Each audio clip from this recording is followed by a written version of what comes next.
Assalamualaikum. Sahabat Hikmah Gelap, kisah ini tentang seorang Pak Haji. Di mata warga, ia dikenal sebagai sosok yang alim dan terhormat. Tapi siapa sangka, di balik semua itu, ia menyimpan dosa besar terhadap ibu kandungnya sendiri. Sampai akhirnya, setiap kali menyentuh air wudhu, kulitnya terasa terbakar seperti disiram api panas. Mari kita perbanyak sholawat untuk Nabi Muhammad Shallallahu Alaihi Wasallam. Sebelum lanjut ke kisahnya, jangan lupa untuk like, komen, dan subscribe, agar kamu tidak ketinggalan kisah hikmah berikutnya. Dan inilah kisah tentang seorang Pak Haji yang perlahan menerima azab dari perbuatannya sendiri.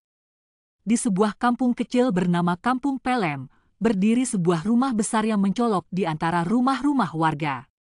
Rumah itu milik seorang tokoh masyarakat yang dikenal dengan sebutan Pak Haji. Ia dikenal sebagai pria yang alim, ramah, dan sangat dihormati di lingkungan sekitarnya. Warga sering melihatnya mengenakan sarung bersih, baju koko putih, dan peci hitam yang nyaris tak pernah lepas dari kepalanya. Setiap hari, Pak Haji selalu terlihat di masjid. Ia menjadi imam tetap, memberi ceramah pendek seusai salat, dan sering diminta menjadi penengah saat ada perselisihan warga. Para ibu-ibu menjadikannya panutan, dan para bapak menganggapnya sebagai sosok yang bijak. Tak jarang, anak-anak muda pun datang kepadanya untuk belajar membaca Al-Quran atau meminta restu sebelum menikah. Namun, rumah besar itu menyimpan rahasia yang tidak diketahui siapapun. Di balik kesan religius dan terhormat yang melekat pada dirinya, Pak Haji menyimpan sisi gelap yang tidak pernah terungkap ke mata publik. Tinggal di rumah itu pula seorang wanita tua renta yang hanya bisa terbaring lemah di atas dipan reot di pojok kamar. Dialah ibu kandung Pak Haji. Tubuh wanita itu kurus, kulitnya keriput, dan matanya sering memandangi langit-langit dengan pandangan kosong. Ia sudah lama sakit, dan nyaris tidak bisa berjalan. Hanya sesekali ia memanggil pelan dengan suara gemetar, meminta air minum atau minta dibersihkan badannya. Namun, suara itu seringkali dibalas dengan kemarahan. "Diam! Jangan ganggu aku malam-malam begini," bentak Pak Haji, suatu malam saat suara ibunya terdengar dari balik kamar. Tak hanya bentakan, Pak Haji kerap kehilangan kendali. Pernah, karena kesal saat sang ibu terjatuh dari dipan dan tak bisa bangun sendiri, ia menginjak kepala wanita tua itu sambil mengumpat. Hatinya telah lama mati terhadap ibunya sendiri. Baginya, keberadaan wanita tua itu hanyalah beban yang mempermalukannya di hadapan warga. Pak Haji tak pernah membiarkan siapapun tahu kondisi ibunya. Tiap kali ada tamu, ia mengunci pintu kamar belakang. Ia tak ingin orang-orang tahu bahwa di balik reputasinya yang harum, ada seorang ibu kandung yang terabaikan, terhina, dan dilukai. Tahun demi tahun, perlakuan itu terus berulang. Hingga pada suatu malam, hawa aneh mulai menyelimuti rumah itu. Udara terasa pengap meskipun jendela terbuka lebar. Bau busuk yang samar muncul dari kamar belakang, meski tak ada bangkai atau tumpukan sampah. Namun, Pak Haji mengabaikannya. Ia merasa semuanya baik-baik saja. Namun, sesuatu yang tak kasat mata telah mengintai. Dan malam itu menjadi awal dari turunnya azab yang perlahan namun pasti mulai menggerogoti hidupnya. Malam itu, hujan turun deras membasahi kampung Pelem. Angin berhembus kencang, membuat ranting pohon menari liar di halaman rumah Pak Haji. Suasana gelap dan dingin menyelimuti rumah besar itu, namun Pak Haji tetap bersiap untuk menjalankan salat malam seperti biasanya. Ia berjalan pelan menuju kamar mandi, membawa gayung dan handuk kecil. Saat tangannya menyentuh air di dalam bak mandi, tubuhnya sontak tersentak ke belakang. Air yang biasanya sejuk, kini terasa seperti bara panas menyentuh kulit. Ia mengerutkan dahi, menatap telapak tangannya yang memerah. "Aneh, air ini kenapa panas sekali?" gumamnya. Pak Haji mencoba kembali, kali ini hanya mencelupkan ujung jarinya. Seketika, Rasa perih yang menusuk muncul lebih kuat. Kulit di jarinya memucat, kemudian perlahan-lahan memerah seperti terbakar air mendidih. Ia menarik tangannya cepat-cepat, terengah-engah menahan rasa perih yang menyengat. Pagi harinya, Pak Haji tidak terlihat di masjid. Warga pun mulai bertanya-tanya, karena itu sangat jarang terjadi. Seorang tetangga mencoba mengetuk pintu rumah, namun tak ada jawaban. Sementara di dalam, Pak Haji tengah terbaring lemah, dengan kedua tangannya dibalut kain basah. Kulitnya melepuh di beberapa bagian, terutama di telapak dan punggung tangan. Rasa perih itu belum hilang. Ia tak paham apa yang sedang terjadi. Air di kamar mandi sama seperti biasa. Tak ada yang berubah. Tapi setiap kali ia mencoba menyentuh air, terutama ketika hendak berwudu, tubuhnya bereaksi aneh. Rasa seperti tersengat, kulit terbakar, dan luka yang membekas membuatnya semakin bingung dan takut. Hari kedua, air yang ia sentuh kembali menimbulkan reaksi yang sama. Kali ini, bukan hanya perih, tapi juga muncul bintik-bintik hitam di sekitar jari-jarinya. Wajahnya pucat, dan ia mulai berhalusinasi. Malam itu, Pak Haji mengaku melihat sosok wanita tua duduk di ujung tempat tidurnya. Sosok itu hanya diam, memandangi dirinya dengan tatapan kosong, tanpa suara. Tapi tatapan itu sangat familiar. Tatapan yang selama ini ia abaikan. Tatapan ibunya sendiri. Pak Haji memalingkan wajah, tapi suara napas berat masih terdengar. Rumah itu terasa semakin pengap. Lampu yang semula terang perlahan mulai redup, seolah ikut menyimpan murka. Ia berkeringat, gemetar, dan tak berani keluar kamar. Namun semua itu baru permulaan. Karena semakin hari, rasa sakit itu berubah menjadi teror yang jauh lebih nyata. Sudah 3 hari berlalu sejak Pak Haji pertama kali merasakan tangannya terbakar saat menyentuh air. Namun kini, kondisi tubuhnya semakin memburuk. Luka-luka di tangan yang semula tampak seperti lepuhan biasa, mulai berubah warna. Dari merah menjadi kehitaman. Kulitnya mengelupas pelan-pelan, meninggalkan bekas basah dan berbau. Ia mencoba mengobatinya sendiri. Memoleskan salep, membalut dengan kain steril, hingga meracik ramuan tradisional dari serai dan minyak kayu putih. Namun luka itu tidak menunjukkan tanda-tanda membaik. Justru tiap kali ia berwudu atau hanya membasuh muka, rasa perih itu menjalar hingga ke lengan dan pundaknya. Pak Haji mulai panik. Tapi bukan hanya karena rasa sakit. Ia juga mulai dihantui mimpi-mimpi aneh. Hampir tiap malam, ia melihat sosok perempuan tua yang datang dan berdiri di depan tempat tidurnya. Wajahnya samar, tapi tubuhnya tampak rapuh dan bergetar. Perempuan itu tak berkata apa-apa, hanya memandangi Pak Haji dengan mata yang dalam dan tajam. Setiap Pak Haji membuka mata, tubuhnya selalu basah oleh keringat dingin. Di luar rumah, para tetangga mulai bertanya-tanya. Beberapa kali terdengar suara teriakan dari dalam rumah Pak Haji. Suara seperti orang mengerang kesakitan, diselingi jeritan kecil di tengah malam. Beberapa anak muda yang melintas pun mengaku melihat sosok wanita tua duduk di teras rumah Pak Haji saat menjelang subuh, namun ketika didekati, sosok itu menghilang begitu saja. Rumah yang dulunya tampak megah kini seperti rumah tua yang terbengkalai. Jendela-jendela tertutup rapat, lampu teras mati, dan tak pernah lagi terdengar suara Pak Haji memanggil azan. Warga hanya bisa menduga-duga, tak berani bertanya langsung. Sementara itu, kondisi ibunya semakin lemah. Ia hanya bisa terbaring di ranjang yang sama, nyaris tak bisa menggerakkan tubuh. Tak ada yang merawatnya. Tak ada yang memberi makan dengan layak. Semua pembantu yang dulu bekerja di rumah Pak Haji pun telah lama pergi karena merasa tidak nyaman. Dan di antara keheningan itu, suara bisikan mulai terdengar jelas di telinga Pak Haji setiap malam. Ingat siapa yang kau sakiti, ingat siapa yang kau lukai. Pak Haji menutup telinganya, membalikkan tubuh, namun suara itu terus mengikuti. Kadang muncul dari belakang pintu, kadang dari bawah lantai. Ia mencoba mengabaikan, namun tubuhnya semakin ringkih.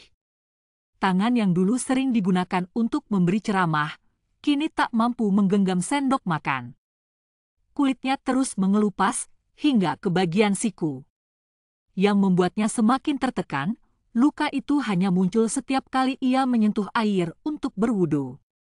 Namun saat menyentuh air biasa atau minum, tak terjadi apa-apa. Ia tahu ada yang tidak beres. Ia mulai takut.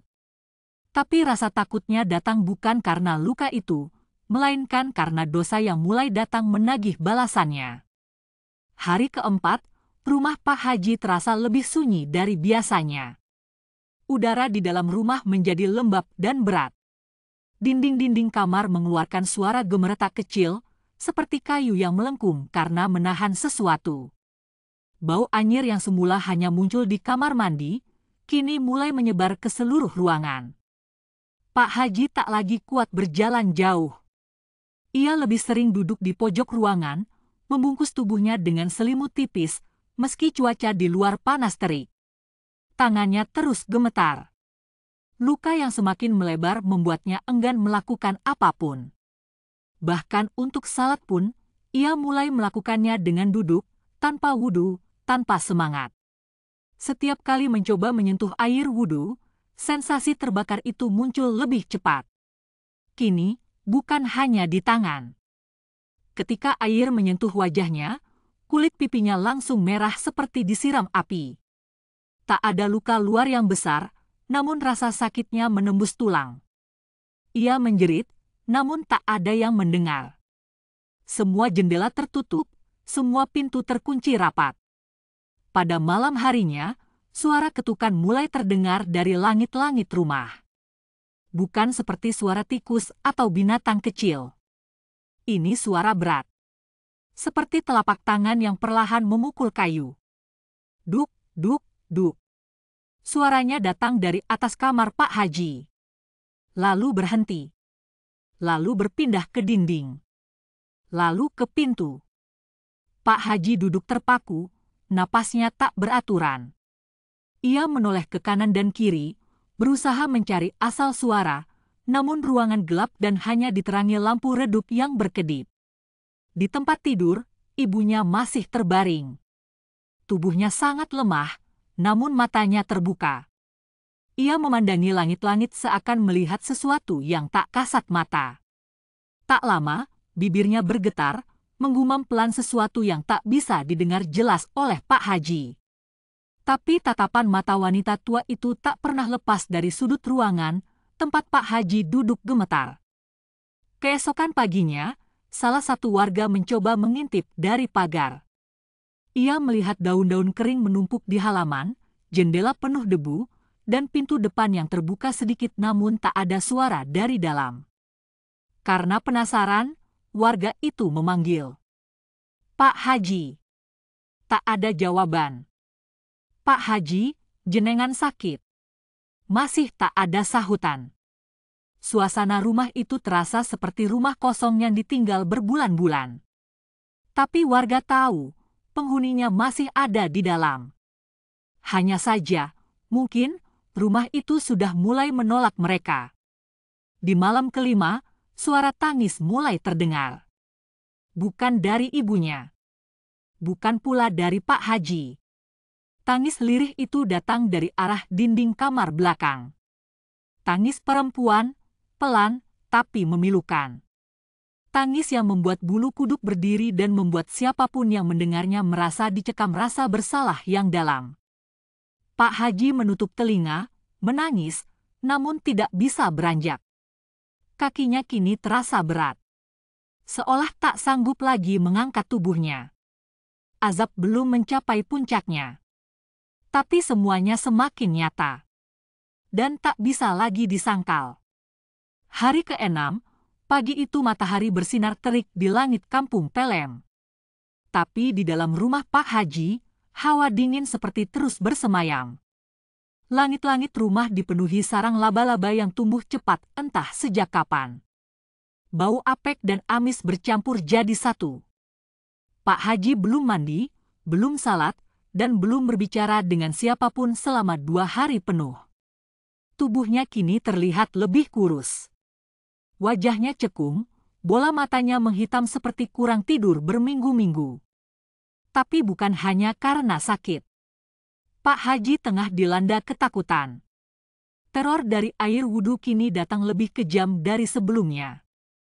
Siang itu, ia memberanikan diri mengambil air dari kamar mandi untuk sekadar membasuh wajah. Tapi saat air menyentuh kulit pipinya, ia menjerit keras.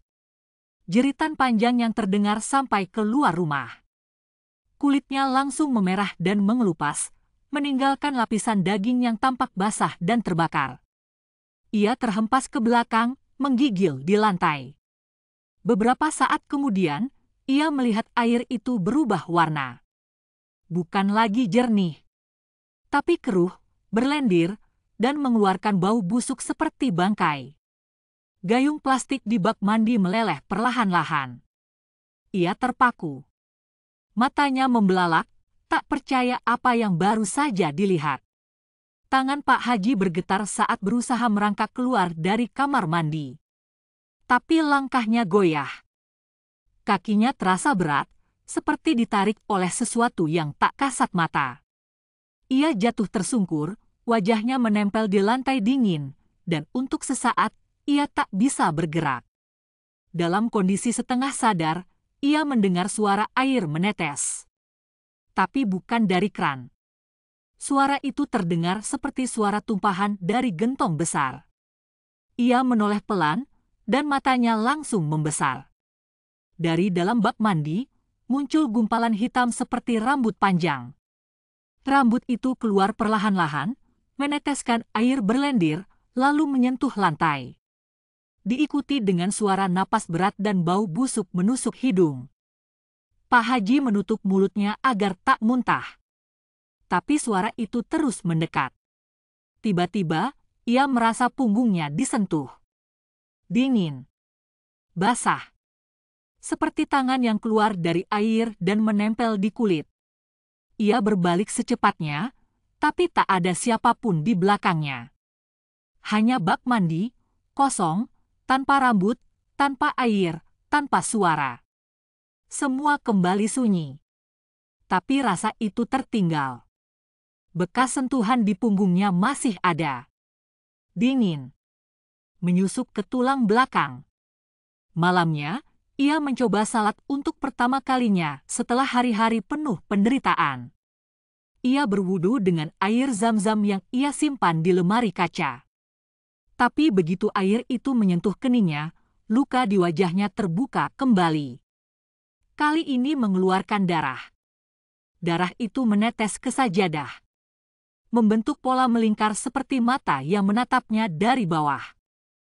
Pak Haji tak mampu melanjutkan salatnya. Ia terduduk, menangis dalam diam. Bukan karena sakit, tapi karena satu suara kini mulai terdengar jelas dalam telinganya. Sudah kau lupakan wajahku, anakku. Suara itu datang dari dalam dirinya sendiri. Suara yang pelan namun menggetarkan hati. Suara yang sudah bertahun-tahun tak ingin ia dengar. Suara seorang ibu yang pernah ia injak kepalanya sendiri. Malam ketujuh, langit kampung Pelem tampak muram. Angin bertiup kencang, membawa suara-suara aneh dari pepohonan dan atap rumah warga. Di langgar kecil dekat masjid, beberapa bapak-bapak duduk resah. Sudah seminggu Pak Haji tak terlihat. Pintu rumahnya selalu tertutup. Tak ada lampu menyala. Tak ada suara adzan. Tak ada ceramah singkat pada maghrib yang biasa ia sampaikan. Salah satu warga, Pak Yusuf, memberanikan diri mengajak 2 tetangga lainnya untuk datang ke rumah Pak Haji esok pagi. Bukan hanya karena khawatir, tapi juga karena mereka mulai mendengar suara-suara aneh tiap malam. Anak-anak muda di sekitar rumah Pak Haji mengaku mendengar jeritan, tangis, dan bahkan suara orang berbisik dari balik pagar. Pagi itu, mereka bertiga berdiri di depan gerbang rumah. Pintu pagar tidak dikunci, hanya tertutup rapat. Ketika mereka mengetuk pintu rumah utama, tak ada jawaban. Mereka memanggil-manggil nama Pak Haji, tapi tetap sunyi. Salah satu dari mereka mencoba memutar gagang pintu. Tak terkunci. Perlahan mereka masuk. Begitu melewati ambang pintu, bau busuk menyergap hidung mereka. Campuran antara bangkai, air basi, dan tanah lembab yang menyatu menjadi aroma yang membuat perut mual. Mereka menutup hidung, berjalan pelan menelusuri ruang tamu. Rumah itu tampak berantakan. Karpet masjid yang biasanya digelar rapi kini terlipat kusut. Gorden sobek. Kursi-kursi penuh debu. Di dinding, foto Pak Haji berdiri bersama tokoh masyarakat tampak miring. Salah satu kacanya retak, seperti dilempar sesuatu. Lalu, dari balik pintu kamar, terdengar suara seperti orang terbatuk keras. Mereka membuka pintu perlahan. Di dalam kamar, Pak Haji terduduk lemah di sudut ruangan. Tubuhnya kurus, kulit tangannya penuh luka, sebagian sudah menghitam. Beberapa bagian lengannya seperti melepuh, bahkan di wajahnya terdapat bekas luka merah tua yang tampak membengkak. Matanya terbuka, tapi pandangannya kosong. Ia menatap lurus ke arah jendela, tak menghiraukan kehadiran orang lain. Tubuhnya menggigil meski cuaca siang itu cukup panas. Pak Haji, astagfirullah, jenengan kenapa? Tanya Pak Yusuf, setengah berbisik. Tak ada jawaban. Salah satu dari mereka menghampiri dan mencoba menyentuh bahunya. Saat disentuh, Pak Haji menarik diri, seperti orang yang ketakutan. Ia berteriak lirih. Jangan ambil aku, jangan bawa aku ke air. Mereka saling menatap, bingung. Salah satu warga membuka pintu kamar di ujung lorong. Di dalam kamar itu, seorang wanita tua terbaring. Tubuhnya sangat kurus, selimut tipis menutupi sebagian tubuhnya. Tapi matanya terbuka. Dan ia menatap mereka dengan tatapan yang sangat tenang. Itu, ibunya, bisik salah satu warga. Kenapa bisa begini? Tak ada yang menjawab. Tapi suasana rumah itu menjelaskan semuanya. Rumah itu telah lama menangis. Rumah itu menyimpan luka. Dan kini luka itu mulai terbuka di hadapan banyak orang.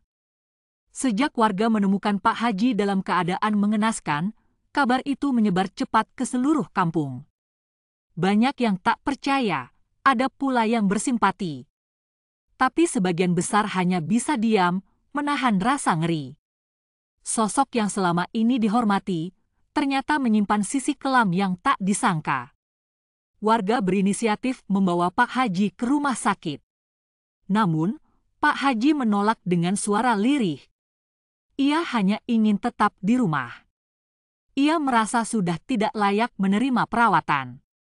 Setiap malam, suara-suara itu terus datang. Tangisan, rintihan, bisikan. Sosok perempuan tua yang muncul dalam mimpinya, kini mulai tampak bahkan saat ia terjaga. Di malam ke-8, suara air mengalir dari kamar mandi terdengar lebih keras dari biasanya. Padahal, tak ada yang menyalakan keran. Salah satu warga yang berjaga semalaman mencoba memeriksa. Saat membuka pintu kamar mandi, ia melihat air tumpah dari bak, namun tak ada genangan di lantai. Air itu mengalir sendiri menuju tempat tidur Pak Haji, seolah mencari jalannya sendiri. Pak Haji berteriak histeris, menyebut-nyebut nama ibunya. Ibu. Ibu ampuni aku, jangan bawa aku, jangan. Tangannya meronta seperti menepis sesuatu yang tak terlihat. Ia menangis keras, lalu tubuhnya mengejang. Luka di sekujur tubuhnya kembali terbuka, mengeluarkan cairan berwarna hitam pekat yang mengalir deras ke lantai. Warga yang menyaksikan hanya bisa menatap ngeri, sebagian memejamkan mata dan beristighfar dalam hati. Tiba-tiba, lampu rumah padam. Angin kencang meniup gorden hingga robek. pintu-pintu terbuka dan tertutup sendiri. Suasana berubah mencekam. Lalu terdengar suara lembut, namun dalam. "Kau injak kepalaku, kau buang kehormatanku, sekarang rasakan." Semua yang ada di dalam rumah membeku. Suara itu terdengar jelas, meskipun tak ada seorang pun yang berbicara. Pak Haji menjerit sekeras-kerasnya. Tubuhnya mengejang hebat, lalu diam. Tapi matanya tetap terbuka, dan dari kedua matanya mengalir air bening bercampur darah. Hujan deras turun malam itu. Petir menyambar-nyambar langit kampung Pelem. Di kamar sebelah, ibunya mengembuskan napas terakhir dengan senyuman tipis di wajahnya. Tubuhnya tenang, seperti sudah melepaskan beban panjang yang ia tanggung selama bertahun-tahun. Pagi harinya, saat warga hendak memakamkan Pak Haji, kejadian aneh kembali terjadi. Tanah di liang lahat yang sudah digali sejak pagi, tiba-tiba longsor sendiri hingga lubang menghilang. Ketika digali kembali, tanahnya menjadi keras seperti batu. Beberapa kali usaha dilakukan, namun tanah itu terus menolak. Hingga akhirnya, warga hanya bisa meletakkan jenazahnya di atas kain terpal, menunggu malam berganti. Tak ada yang berani bicara banyak. Tak ada yang berani menyentuh tubuh Pak Haji lebih lama dari seperlunya. Hari itu, kampung Pelem menjadi saksi bahwa di balik gelar dan kehormatan, masih ada batas antara kebaikan yang nyata dan keburukan yang tersembunyi. Dan ketika batas itu dilanggar, azab pun datang tanpa bisa ditolak. Sahabat hikmah gelap. Dari kisah ini kita belajar, sebaik apapun seseorang di mata manusia, tidak akan berarti jika ia menyakiti orang tuanya, terutama seorang ibu. Azab bisa datang perlahan. Dalam bentuk rasa sakit. Dalam bentuk kesepian. Dalam bentuk penolakan dari bumi sendiri. Ingatlah, ridho Allah ada pada ridho orang tua. Murka Allah juga datang dari murka orang tua. Allah Subhanahu wa Ta'ala berfirman dalam Al-Quran, Surat Al-Isra ayat 23, "Dan Rabbmu telah memerintahkan supaya kamu jangan menyembah selain Dia dan hendaklah kamu berbuat baik kepada ibu bapa." Rasulullah Shallallahu Alaihi Wasallam juga bersabda, "Celakalah seseorang yang menjumpai kedua orang tuanya dalam keadaan tua, namun tidak membuatnya masuk surga." Hadits riwayat Muslim, mari kita renungkan bersama. Semoga kisah ini menjadi pelajaran, menjadi peringatan, dan menjadi pengingat untuk menjaga sikap, terutama kepada ibu yang telah melahirkan dan membesarkan kita dengan air mata dan doa. Semoga Allah melindungi kita dari hati yang keras, dan menjadikan kita anak-anak yang berbakti sampai akhir hayat. Assalamualaikum. Semoga kalian semua diberikan kesehatan, umur yang berkah, dan hati yang lembut dalam menghormati orang tua. Jangan lupa untuk like, komen, dan subscribe, agar kalian tidak ketinggalan kisah-kisah hikmah berikutnya.